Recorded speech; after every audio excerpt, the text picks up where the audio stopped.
Good morning, কেমন আছো বন্ধুরা তোমরা সবাই? Welcome back to my channel. চলে এসেছি আর একটা নতুন ব্লগ নিয়ে তোমাদের সঙ্গে কয়েকটা ক্লিপস আজকে শেয়ার করে দেবো। আই থিঙ্ক তোমাদের ব্লগটা অবশ্যই ভালো লাগবে। ভালো লাগলে লাইক, ফলো, শেয়ার আর সাবস্ক্রাইব করে দেবে। দেখো, দেখতে পাচ্ছ তোমরা, দেখো খুব ছোট ছোট সাদা সাদা কিছু জিনিস উড়ে বেড়াচ্ছে।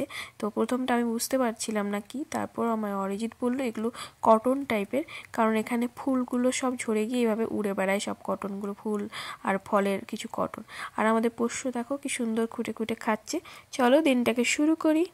তোমরা যারা আমার ব্লগগুলো ফলো করছো তারা বুঝতে পারবে যে আমরা কয়েকদিন ধরে গাড়ি কেনা নিয়ে খুব বেশ ব্যস্ত ছিলাম। খুব একটা চাপ ছিল আমাদের মধ্যে।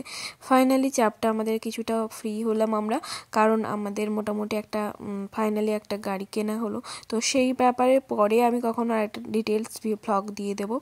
আর যাই হোক, আমরা তো গাড়িটা নিলাম, কিন্তু তারপরে সেই দিনই গাড়িটা নিলাম। আর তারপর বাড়ি এলাম। বাড়ি এসে আমাদের ছোট্ট একটা প্ল্যান করলাম যে মন্দিরে গিয়ে হালকা করে একটু পুজো দেবো। আমরা বেরোচ্ছি একটু মন্দিরে। আর এখানে কিছু কারোর অর্ডার এসছে। যাই হোক, একটু মন্দিরে বেরোবো ভাবছি, দেখা যাক। চলো একটু হালকা করে পুজো বা কিছু দেবো ভাবছি, দেখা যাক। আমি জানি না এখানে কিভাবে হয় পুজো টুজো দেওয়া। যেহেতু তাড়াহুড়ো করে গাড়িটা হয়ে গেল, আর তারপর অরিজিতের ওই দিন অফিস ছিল, তাই ও অফিস থেকে ফিরে আসতেই আমরা ঝট করে বেরিয়ে পড়লাম মন্দিরে যাওয়ার জন্য। তাই তাড়াহুড়ো করছি। ধরো কাকের মতো লাগছে, আমি কিছুই মেকআপ টেকআপ কিছুই করিনি, ক্রিমটাও মাখিনি। তো তাড়াহুড়ো করে বেরিয়ে এসেছি আমরা। এসেছি মন্দিরে। এই মন্দিরটা আমরা ফার্স্ট এলাম। দেখা যাক, এখানে ঠাকুরের কাছ থেকে কিছু ফুল এনে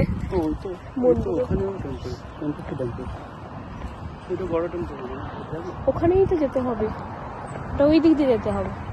তো চলো তোমাদের মন্দির ক্যাম্পাসটা দেখাই পুরোটা। যেহেতু আমাদের ভারতীয়রা, স্পেশালি বাঙালিরা, আমরা মানি নতুন কিছু কিনে আনার পরে একটু ঠাকুরের কাছে পুজো দিতে হয়। তো গাড়ি বা কোনো বড় কিছু যন্ত্র টাইপের কিছু কিনলে, তো সেই মতো আমরাও তাই কিনে নিয়েও ভেবেছিলাম করব। কিন্তু প্রবলেমটা হলো এটাই যে ইন্ডিয়াতে আমরা সবটাই জানি কিভাবে করতে হয় না করতে, জানি এটাই যে সবাইকে দেখতে পাই কেমন করে। এখানে তো খুব একটা জানি না কে কেমন করে, খুব একটা ওভাবে জানা নেই। আর প্লাস আমরা নতুন শিকাগোতে শিফট করেছিলাম, তো সবার থেকে জেনে জেনে হয়তো করা যেত, কিন্তু সেটা অনেকটা একটু দেরি হয়ে যেত। তো আমরা খুব একটা কাউকে তখন জিজ্ঞেস করার সময় পাইনি। তাই আমরা নিজেরাই যতটুকু পেরেছি আমরা ভাবলাম যে নিজেরাই দেখা যাক কিছু একটা করে নেব। সব কিছুটা আমাদের দেখো, সবটাই অনেক সময় কী হয়, অনেক সময় হয়ে ওঠে না, তখন নিজেদেরই ব্যবস্থাগুলো করে নিতে হয় নিজেদেরকে।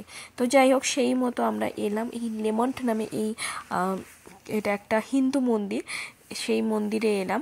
আর তখন দেখলাম ঘড়িতে তখন 4:30 5টা মতো, তো অনেকটাই বিকেল।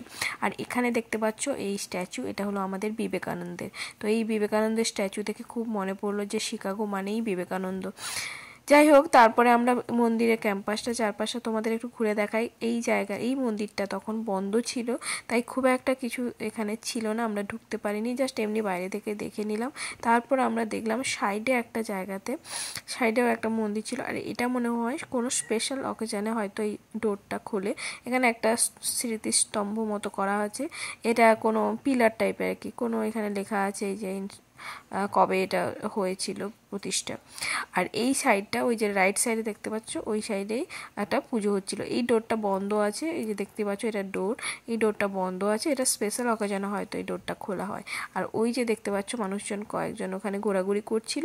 ওইখানে একটা মন্দির, ওখানেও মন্দির, পুরোটাই তো মন্দির, বাট ওই সাইড দিয়ে আমরা ঢুকলাম কারণ ওখানেই কিছু আছে সেই ভেবে। যাই হোক, ফাইনালি আমরা মোটামুটি ঢুকলাম মন্দিরটার ভেতরে।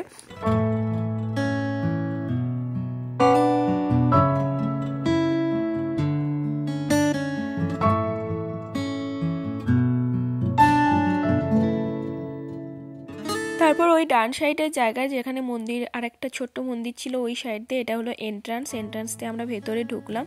আর মন্দিরটা একটু উঁচুতে ছিল, তাই কিছুটা সিঁড়ি বেয়ে আমাদের ওপরে আসতে হয়েছিল।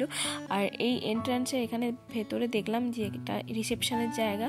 আর তারপরে এটা হলো হলঘর মতো, আর এখানেই সব রকম দেবতা মানে মন্দির বা ঠাকুর সব কিছু এখানে আছে। তো এখানে কয়েকজনই মানুষ ছিলেন, খুব একটা কেউ ছিল না, হয়তো মন্দিরটা বন্ধ হওয়ার সময় ছিল। আর এখানে বাচ্চাদের জন্য কিছু ড্রয়িং এন্টারটেনমেন্ট করানোর জন্য কিছু জিনিস ছিল। আর এখানে ওপর থেকে ওই ওপরের জায়গাটা থেকে নিচের ভিউটা দেখো কি সুন্দর দেখাচ্ছে।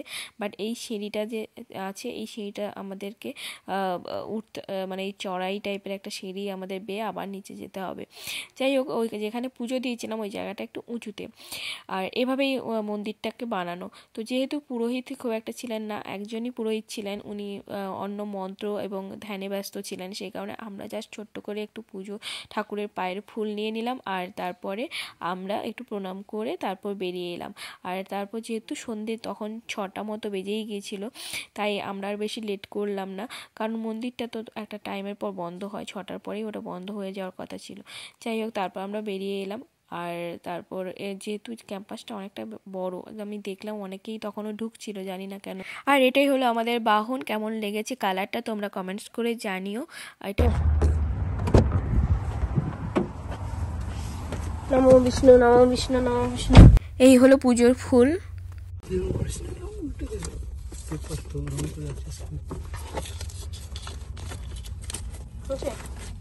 এরকমই তো ছিল। ঠাকুরের ফুল, ঠাকুরের ফুল এখানে থাকলো। ঠাকুরের ফুলটা গাড়ির সামনের বক্সে রেখে দিয়েছিলাম। আর মন্দিরটা যেহেতু 6টার পরে বন্ধ হয়ে যাওয়ার কথা ছিল, তাই আমরা তাড়াহুড়ো করে বেরিয়ে এসেছিলাম। তো আবার অন্য কোনো একদিন গিয়ে তোমাদের সঙ্গে আরও মানে ফুললি ব্রিফলি ভালোভাবে কয়েকটা ক্লিপ শেয়ার করে দেবো। ততক্ষণ তোমরা কমেন্টস করে জানিও কেমন লাগলো। চলো, টাটা।